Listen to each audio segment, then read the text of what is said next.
క్లాస్లో ఎవరి నాన్న ఫోటో ఇప్పటి వరకు పేపర్లో రాలేదు తెలుసా. నాకు ఈ ఫోటో ఉంది కదా, అందుకే సచిన్ పోస్టర్ రాజుకి ఇచ్చేసా.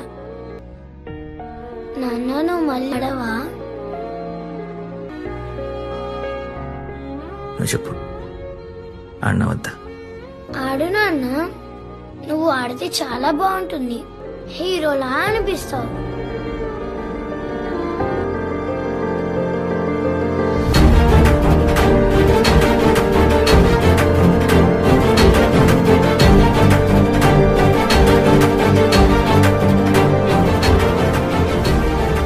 నా కూతురు అర్థం చేసుకున్నట్టుగా ఎవరు అర్థం చేసుకోలేదు. నాకు ఒక ముక్క కలిపన్నా.